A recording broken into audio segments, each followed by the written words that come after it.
dia, boa tarde, boa noite, caros amigos. Vamos hoje iniciar a nossa aula de número 6, onde continuaremos a estudar os princípios que norteiam o Código de Proteção e Defesa do Consumidor, senhores. Estudamos em aulas individualizadas os dois primeiros princípios esses mais importantes. Foi o primeiro, o princípio da vulnerabilidade do consumidor e o princípio da boa-fé objetiva. Na aula de hoje, iremos concentrar todos os demais princípios, face à sua importância, mas não de forma tão aprofundada e detalhada como os dois primeiros princípios. Vale aqui lembrar que o Código de Proteção e Defesa do Consumidor é uma legislação principiológica e o princípio ele é muito importante e a gente precisa dominar esses princípios. Então, vamos lá para a nossa tela para compartilharmos o primeiro tópico desta aula. Perfeito? Vamos lá, senhores. Vamos iniciar essa aula com o estudo do terceiro princípio que norteia o Código de Proteção e Defesa do Consumidor. Senhores, o terceiro princípio é o princípio do equilíbrio nas relações de consumo. Essa aula de hoje vai ser bem teórica. A gente vai estudar princípio por princípio, são 10 princípios, tá? No total, estamos iniciando o terceiro princípio. Então, o que seria, senhores, o princípio do equilíbrio? Esse princípio é exposto da seguinte maneira. O Código de Proteção e Defesa do Consumidor possui várias regras para buscar o equilíbrio entre consumidor e fornecedor. Veja que essa relação, como já bem falado por diversas vezes, já se inicia, senhores, desequilibrada, naturalmente, face à superioridade do fornecedor em relação ao consumidor nessa relação.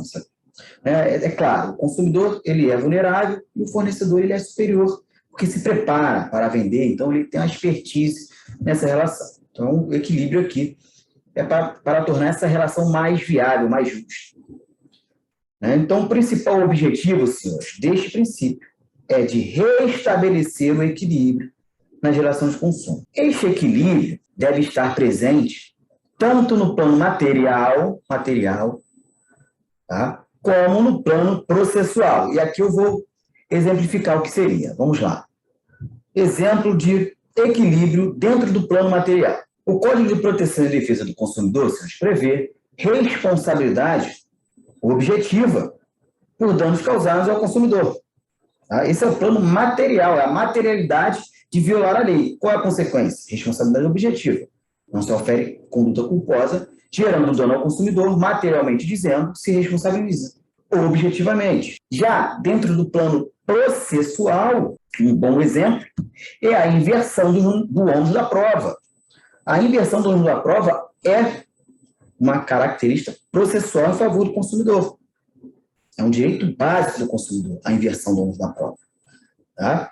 Então, existe uma diferença material, que gera responsabilidade, no plano material, né, que é a responsabilidade objetiva, e a inversão do ônus da prova como exemplo, tá, de equilíbrio dentro do plano processual.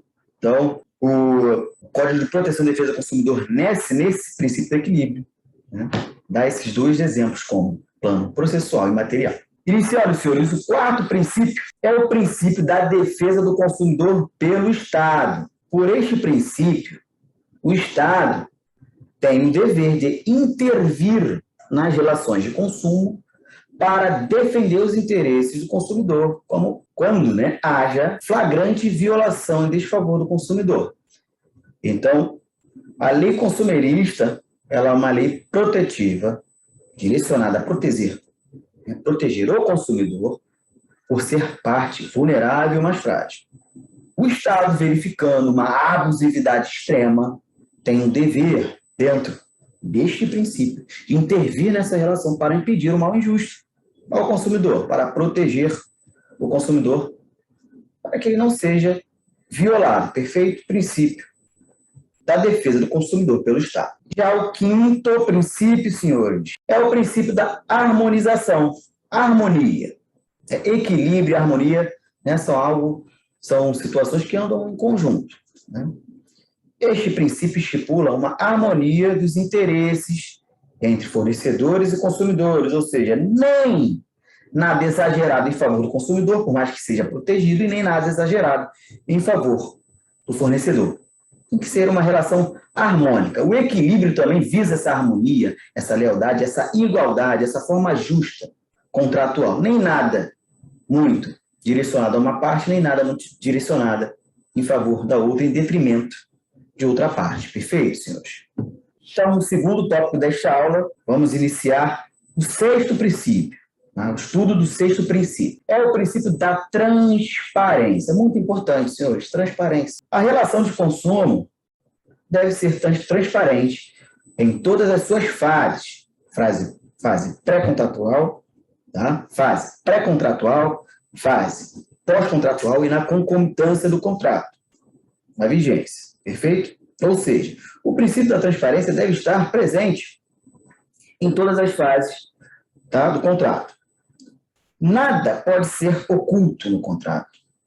Faça esse princípio. Não pode ser omissão ou algo que viole e gere uma dúvida, leve o consumidor a erro. Então, a transparência, algo muito transparente. Tudo que for diverso, algo que for limitativo, restritivo do direito do consumidor, deve estar transparente, para ele ter ciência prévia para ver se ele tem interesse ou não em entrar em contrato. Então, tudo em favor do consumidor, para que ele ingresse com segurança no contrato, deve vir de forma transparente, para que ele não seja, obviamente, ludibriado ou enganado.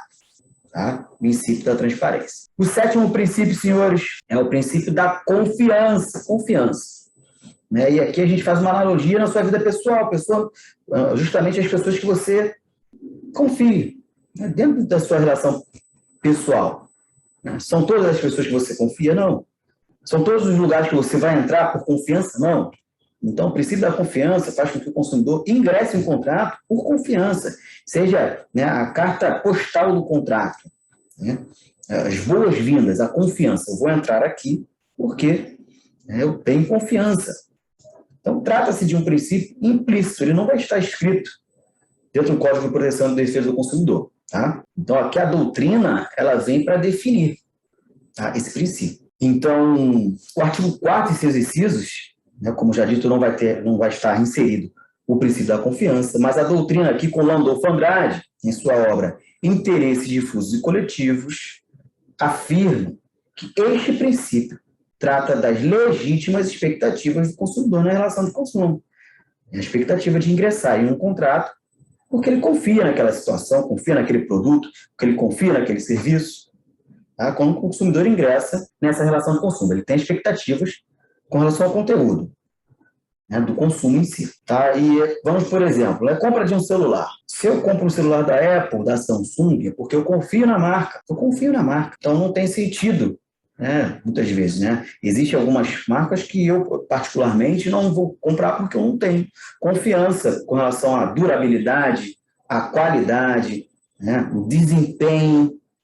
Essa minha expectativa com relação àquele produto não é tão grande. Então, eu prefiro um produto de determinada marca que, na prática, já me dá essas características. Me deixa confiante, porque dura bem, funciona de uma forma perfeita, entendeu? Então, a confiança vem nesse sentido, tá? Para gerar para o consumidor uma tranquilidade psicológica para comprar um produto ou para adquirir um serviço.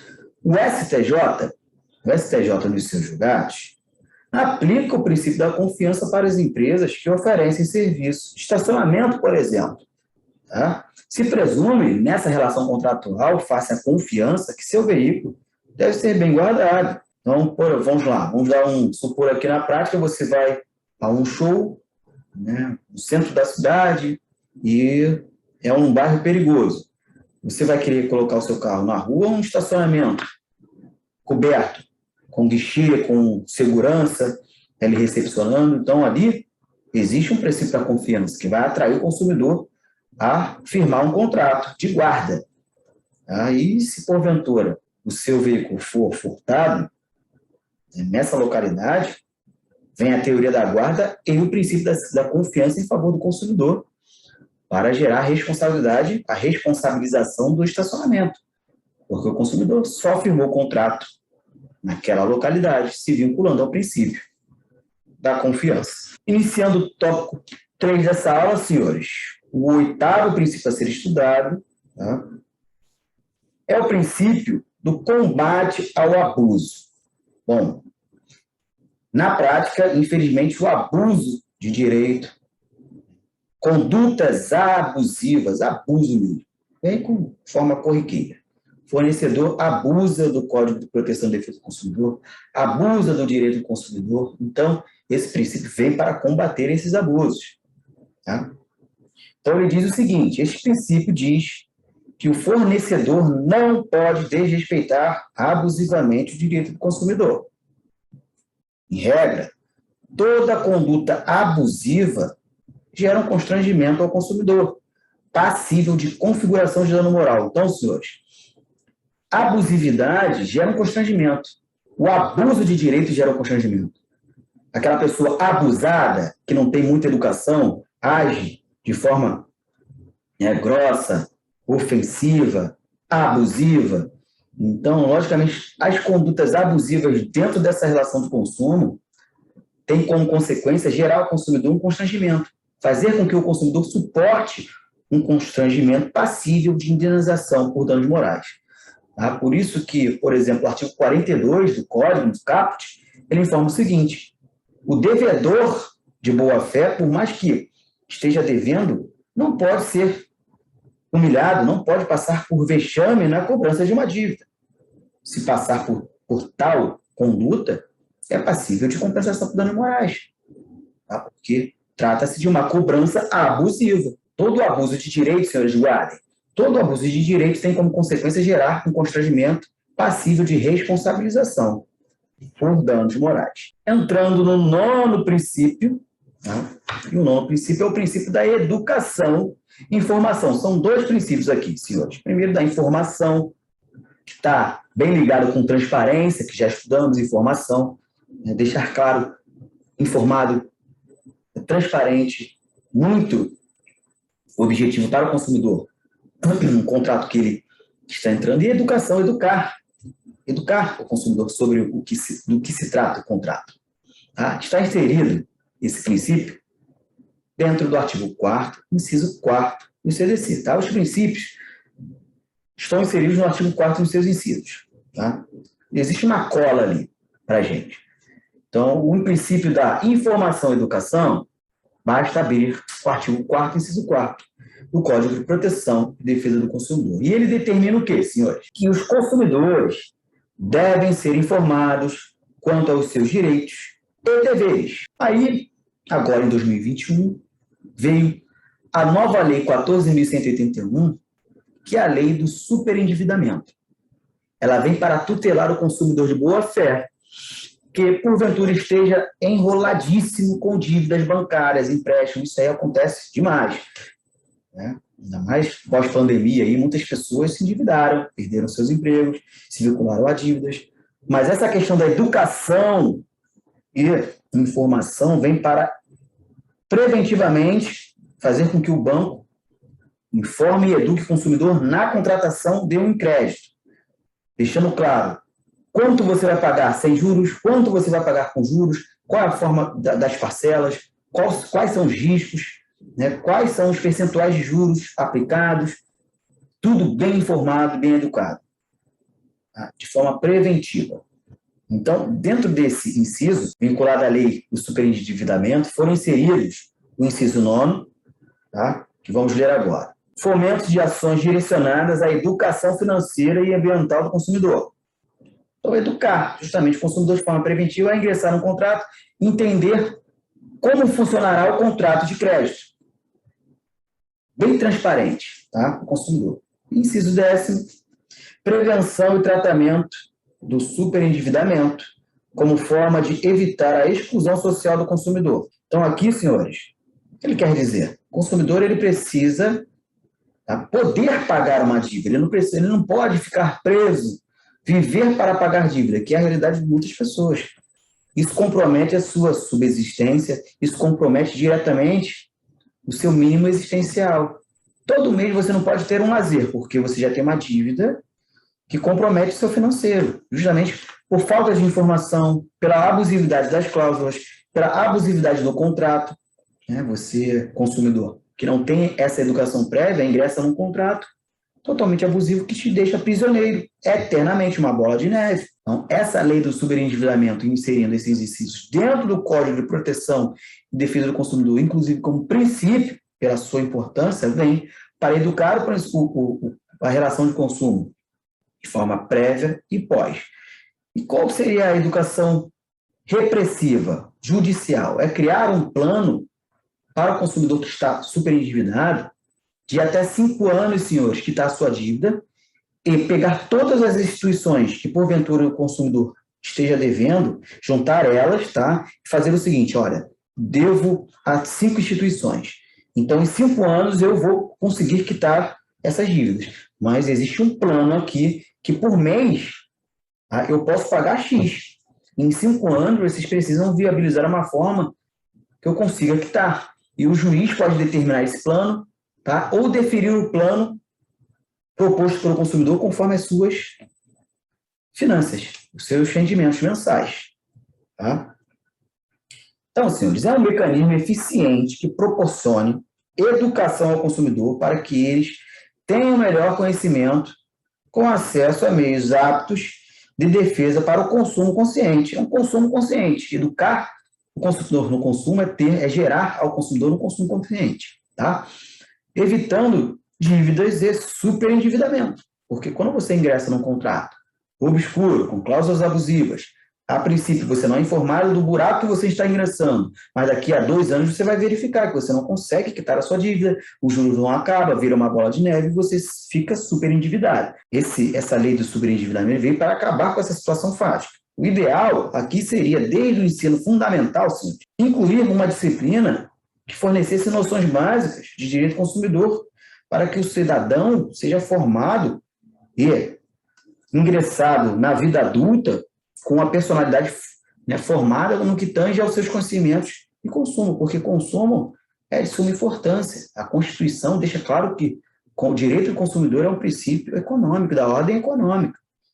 Então, lógico que o consumidor deveria já se tornar adulto com esse conhecimento prévio. E o que acontece na prática é uma repleta desinformação, fazendo com que diversos consumidores ingressem em contratos sem qualquer ciência do que está fazendo, né? Fazendo com que, dessa forma, se torne superendividado. Ok? Então, senhores, entrando no último tópico desta aula e o último princípio a ser estudado, tá, dentro do Código de Proteção e Defesa do Consumidor, princípio de suma importância, é o 10º princípio. E aqui, senhores, é o princípio da hipossuficiência. E aqui, tá, precisamos entender o conceito para viabilizar a aplicabilidade deste princípio em favor do consumidor na prática, ok? Vamos lá. A hipossuficiência é um critério de direito processual, tá? Direito processual, que viabiliza a inversão do ônus da prova em juízo. Então, direito processual é um direito vinculado a um processo, senhores. Necessariamente deve-se existir um processo para ter como consequência a inversão do ônus da prova em favor do consumidor. Esse princípio defende o consumidor em juízo, dentro de um processo. É justamente a dificuldade, tá, ou impossibilidade em provar, preste atenção, provar ou produzir uma prova. Então, hipossuficiência está diretamente ligada à capacidade probatória em um processo. Anotem, hipossuficiência está diretamente ligada à incapacidade probatória dentro de um processo. Vamos para um exemplo. Extrato bancário. O consumidor não tem capacidade técnica para produzir ou reproduzir um extrato bancário de anos passados, para provar algo em juízo. Capacidade esta e técnica que está ligada, logicamente, ao banco fornecedor. O juízo, né, no caso, o juiz verificando essa hipossuficiência, que é a incapacidade técnica do consumidor em provar algo dessa natureza, inverte o ônus da prova, fazendo com que o banco seja obrigado a apresentar em juízo todos os extratos passados em discussão. O que está sendo apurado aqui? A incapacidade técnica do consumidor em provar em juízo. Incapacidade técnica, é um exemplo. Mas essa incapacidade pode ser econômica, tá? Pode ser fática, é uma incapacidade de provar. Verificando essa incapacidade, o juiz, né, de forma subjetiva, tá, inverte o ônus da prova. É uma questão subjetiva, é a chamada inversão op judice. Está ligada ao convencimento do juiz. Ele analisa e inverte se quiser.